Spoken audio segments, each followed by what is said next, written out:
Hello everyone and welcome to another of our employment videos. Today we have a counsellor here with us to answer all of your burning questions. Hello Denise, thank you so much for being here today. Can you just tell us a little bit about yourself and what your job is? Of course, yes. Thanks for having me as well and inviting me on. My name is Denise and I work as a counsellor for an employee assistance programme. So it's all telephone based and we get incoming calls from people who need to be assessed for counselling, or they might just be having a really, really difficult day and they need support right away. Or sometimes they might be in really high risk situations, and our job is to make sure they're kept safe and make sure they've got the resources and the support available to get them back in a safe zone. So yeah, that's a really short version of what I do. Yeah, that's brilliant. So we'll move on to the questions that the young people sent in. The first one is, what do you think it takes to be a good counsellor?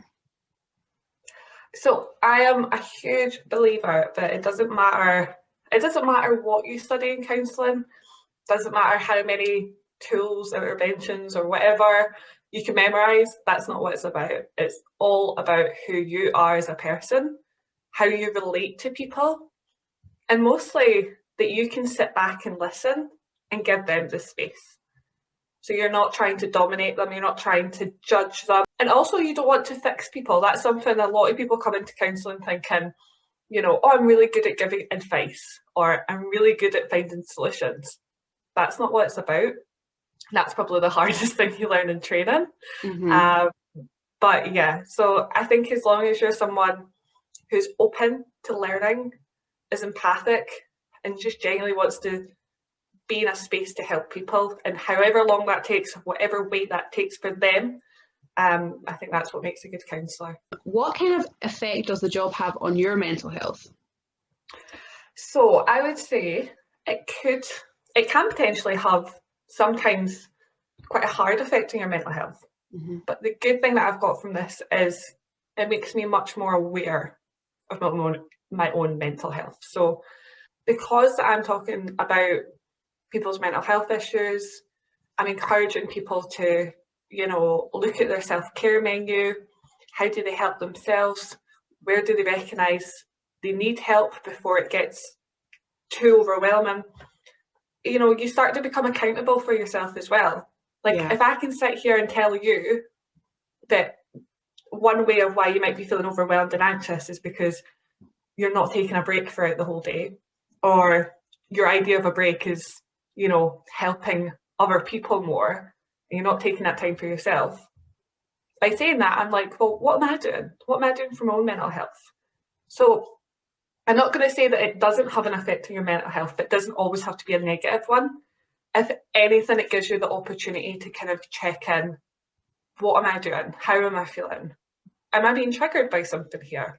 It makes you much more curious about how you actually are, rather than convincing yourself that you're always fine, because that's just, you're not always fine. No one's always fine.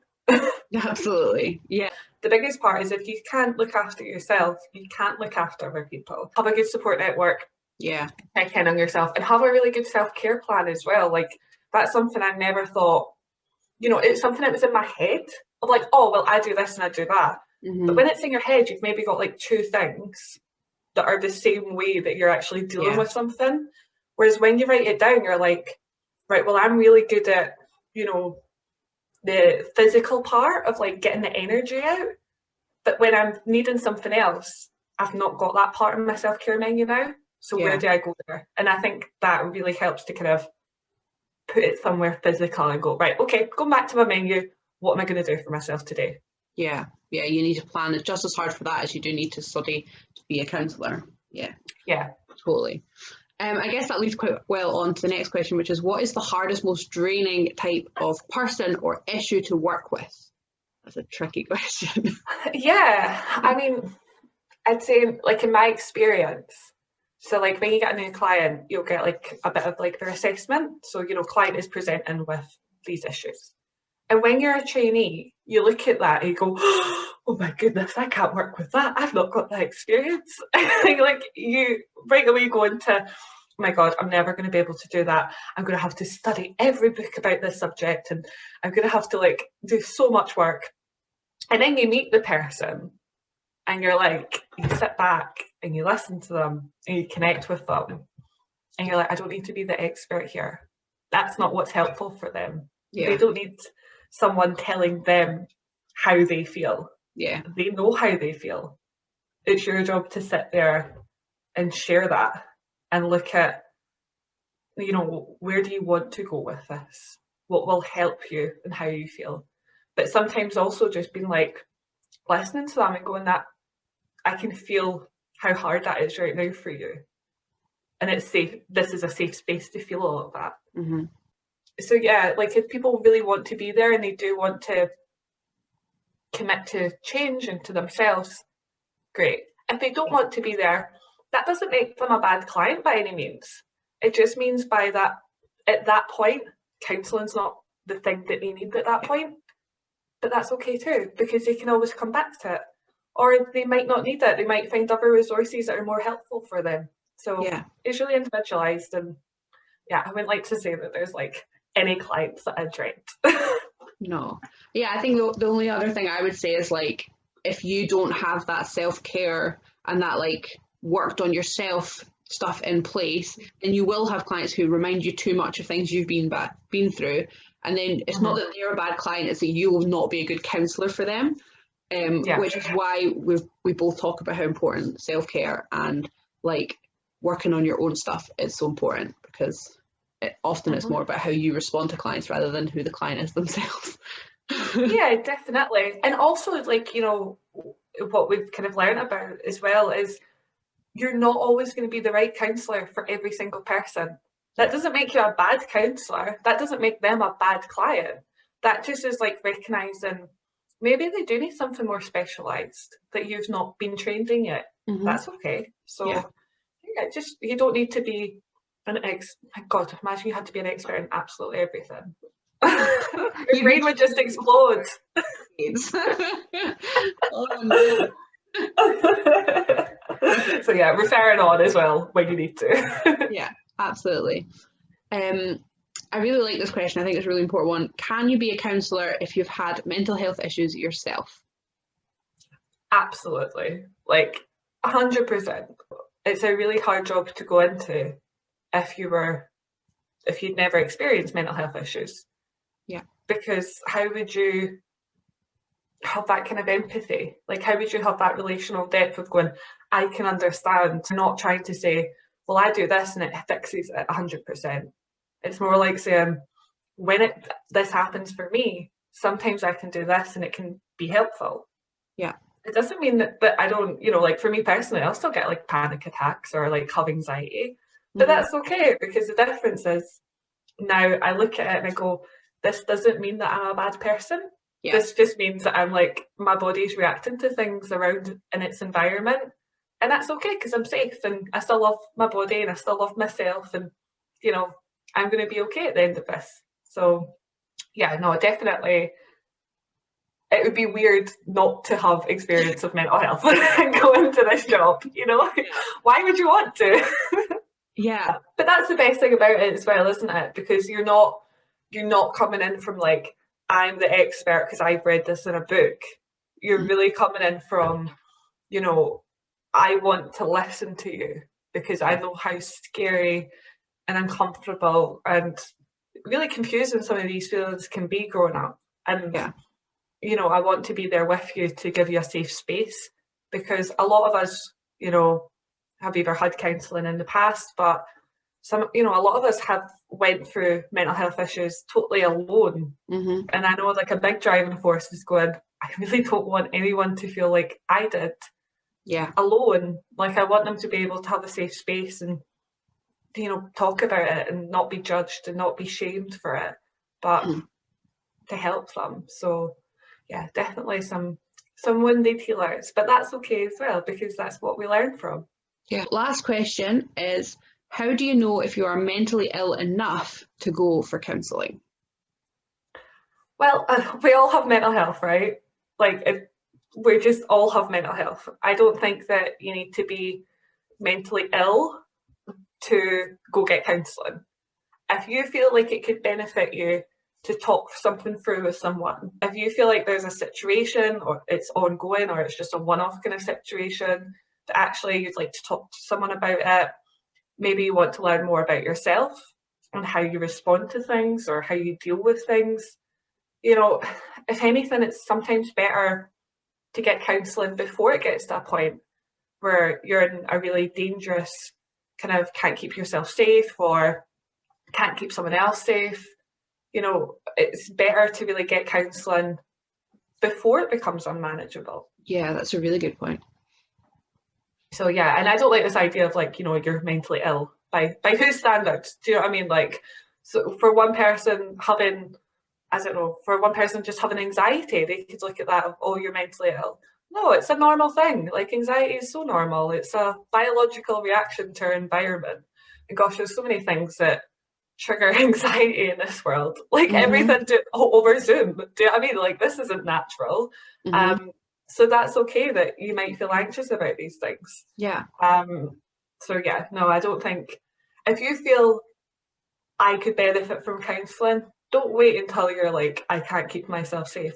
Go and talk to a counsellor, reach out to someone. They're never going to turn around and go, oh, sorry, like, that's not enough to be counselling for. No. And if they do, they're a terrible counsellor. Oh my God, yeah, if they do, just like get rid of them. Like, go and get a better counsellor. Yeah. That's probably something we haven't actually spoken about, is like, how do you actually go about like getting a counsellor that works for you? Like, can you tell a counsellor this isn't working? How does that actually work? I think that's a really important thing to talk about, that, you know, we just expect that the first counsellor you get is going to be the perfect one.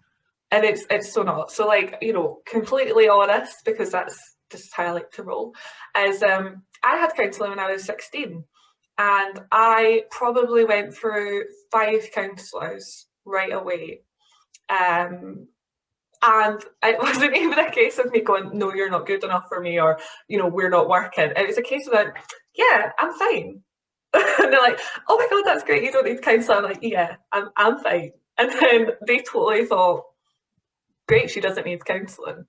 And it was actually like my dad who was like, no, she's just really good at pretending that she's fine because that's what she does. You know, he was kind of pointing out to me of going, right, well, where are you fine? Or is it the counsellor? And I'm like, maybe it's the counsellor. So then I finally kind of gelled with one, and it was properly life-changing.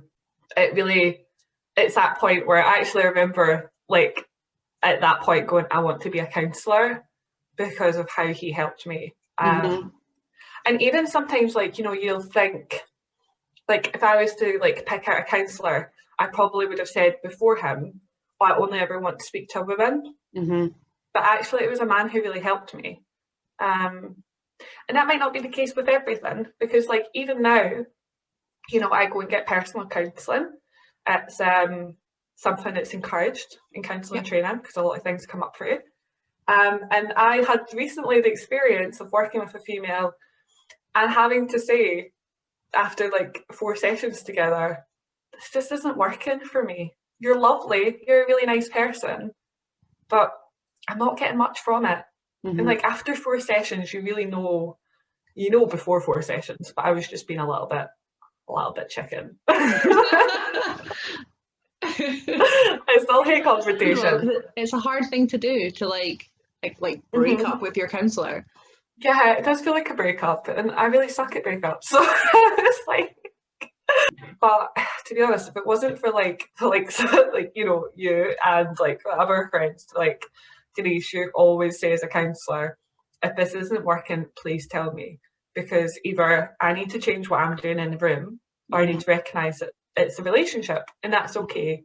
We'll get you someone else. So it's always scary to break up with a counsellor, but don't just work with someone for the sake of it. If you know that it's not working, if you feel, especially if you feel judged, if you feel like that person is being very challenging to the point of they're just actually being mean and they're putting you down, don't stay in that environment. That's totally toxic. It's not part of therapy to attack clients. No, not at all. Unfortunately, sometimes it does happen. So if that happens to you, leave leave the sessions right away. Don't give them a second chance, because they just suck. Yeah, absolutely. And if counselling isn't working for you, it's probably not a you problem. It could just be that it's not working with that counsellor. It could be that you're not quite ready for counselling. There's so many issues. It's not just like, oh, you're just a rubbish human being because counselling isn't working for you. That is never the truth. Yeah. And that's the problem sometimes, isn't it? That, like, you know, you might have had counselling and it didn't work, and you go, well, I won't go back to it because I had it once and it didn't work, so that must mean that I can't be helped. That's not what it means at all. It could have been a point where you didn't want to share a lot. So if you're not sharing a lot, that's okay, but there's not much that can happen in terms of the, you know, therapeutic process, because you know, like you say, when a client tells you, I don't like that part, but I like this, that means that you can tailor the sessions for them. And that's what it should be about. Like, they're the expert in their own life, not any of us, you know? So if they don't tell you what they like or what they need, we're kind of going in blind. You know, we've got some things that we can generally kind of use, but we can't tailor it if you don't tell us what you need. But yeah, it's never...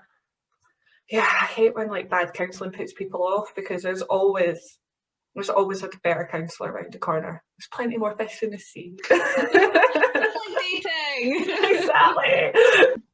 Thank you so much for coming on today, Denise. We really appreciate it. To everyone that's watched this video, thank you so much. If you have any questions, pop them down below or give us a wee message, and we'll see you in another video very soon. Bye. Thank you. Bye.